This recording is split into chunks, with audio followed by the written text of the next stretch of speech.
I just wanted to make a short video on non-duality in the context of Christian tradition and then move out towards a universal expression of that I think is not only redolent in the Christian tradition, especially if we go back to the early desert mothers and fathers and Jesus himself, but also to some of the saints that have had these experiences in contemporary times, perhaps Thomas Merton and others.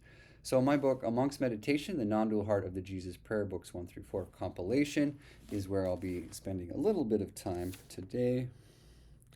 And we'll just read one line from that and then compare it to some of the other traditions and see how they break that down. Mature souls are working toward final perfection and perfect union.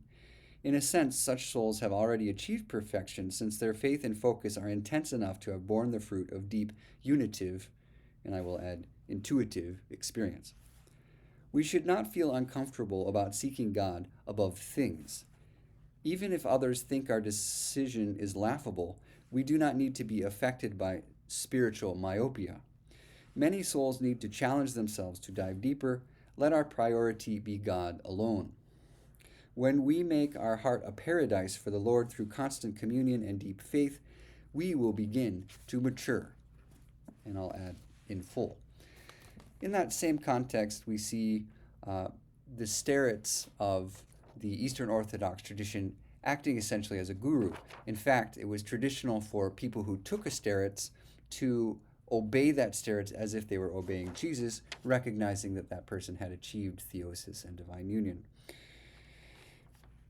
So when we look here for a moment at the commentary on the Bhagavad Gita of Paramahansa Yogananda, who achieved that divine union and acts as a guru for many in East and West, including myself, not above Christ, but certainly equal to him, from page 1102, by determinedly fulfilling the law of liberation, that devotee will know victory over all nature and possess the highest spiritual accomplishments, all wisdom, love, and powers of the divine. So again, that theosis, that full merging in source as pure consciousness. Then from another of Yogananda's books, The Second Coming of Christ, he has come to me many, many times. Whenever I so desire, he appears to me with his wondrous eyes in which universes revolve, emanating the love of God, omnipresent in the Christ consciousness, from page 1522 of The Second Coming of Christ. Finally, I want to read one from Vasista's Yoga, which is where I began to learn a little bit about divine union, especially in the context of non-duality. Some really radical statements here by Vasista and Rama as they remain in dialogue, and Rama achieves that final samadhi, that highest nirvikalpa samadhi, at the feet of his guru Vasista, much the way I think that John and Peter and Paul achieved that divine union at the feet of Christ, and Arjuna and others achieved it at the feet of Krishna, and so many at the feet of Yogananda as well. So this full divine union, which is promised to us in statements like Jesus, abide in me and I will abide in you, become crystal clear, are crystallized in that samadhi experience. But knowing that we belong to that and really are that from the beginning is a profound shortcut. Here we have, for example, perception of the reality is the best form of worship.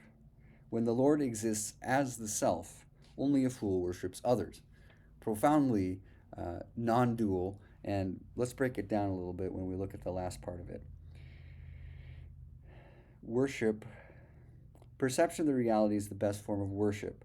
When the Lord exists as the self, that is the higher self, cosmic consciousness, only a fool worships as if there is another, given that all of it is cosmic consciousness, and even the quantum mechanical model reminds us all of the atomic reality ultimately belongs to pure consciousness.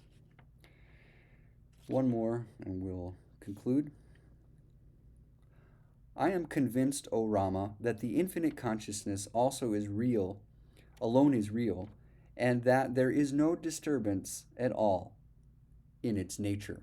From page 393 of Vasista's Yoga, translated by Swami Venkatashananda. Namaste, may all beings know bliss, and take the wise shortcut through daily meditation. Peace.